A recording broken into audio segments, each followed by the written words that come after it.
A juiz esclarece. Vamos continuar nesta sessão no tema do casamento e vamos falar em concreto do casamento civil sob forma religiosa. Portanto, trata-se do casamento que é celebrado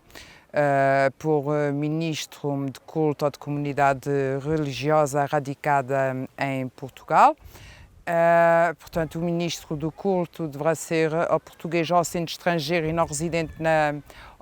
ou não sendo membro da comunidade europeia, deverá ter, portanto, documentação que lhe permita permanecer transitório ou definitivamente em Portugal. Este pedido, como já vimos, pode ser apresentado pelos nubentes, por procurador com poderes especiais ou pelo próprio ministro do culto em causa. O conservador deverá então proceder a determinadas diligências quando recebe essa declaração para dar início ao processo de casamento sob essa modalidade, nomeadamente entrar em contacto preferencialmente por via eletrónica com a comunidade em causa, de forma a verificar portanto, a identidade, os poderes, portanto, do ministro do culto para a celebração do matrimónio, a sua credenciação para o efeito. Deverá ainda verificar também, preferencialmente por via eletrónica, junto do registro das pessoas coletivas religiosas, portanto, se aquele ministro do culto tem indicado para proceder à celebração do matrimónio, tem de facto poderes para proceder a tal ato, vai verificar, portanto, junto do registro a credenciação dele, vai verificar documentalmente, portanto, que se trata de uma pessoa oficialmente investida dos poderes necessários para o efeito, junto da comunidade. Vai verificar se a comunidade, portanto, é daquelas que permite a celebração do casamento sob esta modalidade. Já vimos que, para além do casamento civil, do casamento católico, existe esta terceira modalidade, que é do casamento civil sob forma religiosa, que deriva de uma disposição do artigo da Lei da Liberdade Religiosa, nomeadamente do seu artigo 19º, no qual se prevê esta modalidade de casamento e os seus requisitos. O procedimento, portanto, da entrada na conservatória, e aí o conservador deverá verificar a existência ou a inexistência de impedimentos e, se chegar à conclusão, portanto, que o pedido está devidamente instruído com todos os documentos necessários, quer relativos aos nubentes, quer relativos, portanto, ao ministro do culto que irá celebrar o matrimónio, que é relativamente à comunidade religiosa que está em causa, portanto, deverá emitir um certificado, não sem antes certificar-se ele próprio de que os nubentes percebem,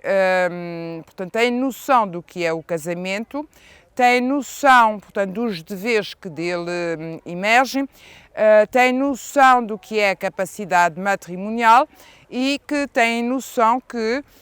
o matrimónio assenta num princípio de igualdade de direitos e deveres e, portanto, deverá verificar que tais noções são do conhecimento e da compreensão dos nubentes e deverá mencionar tal facto no certificado que irá posteriormente emitir, com outras menções, tais como a existência ou não de convenção antenupcial, todos os dados relativos à identificação dos nubentes, portanto, todos os dados que já mencionei em anteriores sessões, e ainda outras menções que também devem constar todas as modalidades de casamento, nomeadamente saber se existem ou não filhos de anteriores casamentos, porque nesse caso não poderá ser celebrado o casamento sob o regime da comunhão geral, nem poderá ser convencionada a comunicabilidade de determinados bens. Portanto, isto é uma limitação válida para qualquer modalidade de casamento e não apenas para esta, penso que ainda não tinha mencionado. Portanto, nesse certificado, o conservador irá fazer constar todas essas menções, irá fazer constar que verificou junto dos nubentes que eles têm noção do que é o casamento, dos direitos e deveres, da igualdade dos cônjuges, da capacidade matrimonial. Portanto, irá certificar, mencionar nesse certificado de que os nubentes têm conhecimento disso e percebem o alcance dessas noções, portanto, inerentes à celebração do casamento, e irá remeter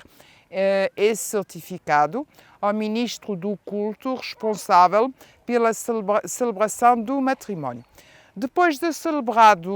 o matrimónio pelo ministro do culto ou da comunidade religiosa em causa, será lavrado por esse ministro um assento de casamento que será remetido ao conservador, que deverá transcrevê-lo no livro dos assentos e dar conta dessa transcrição ao ministro do culto. Isto tudo se processa num curto prazo de tempo, portanto são prazos de 2, 3 dias, através dos quais estas formalidades devem ser cumpridas, portanto é um processo célere.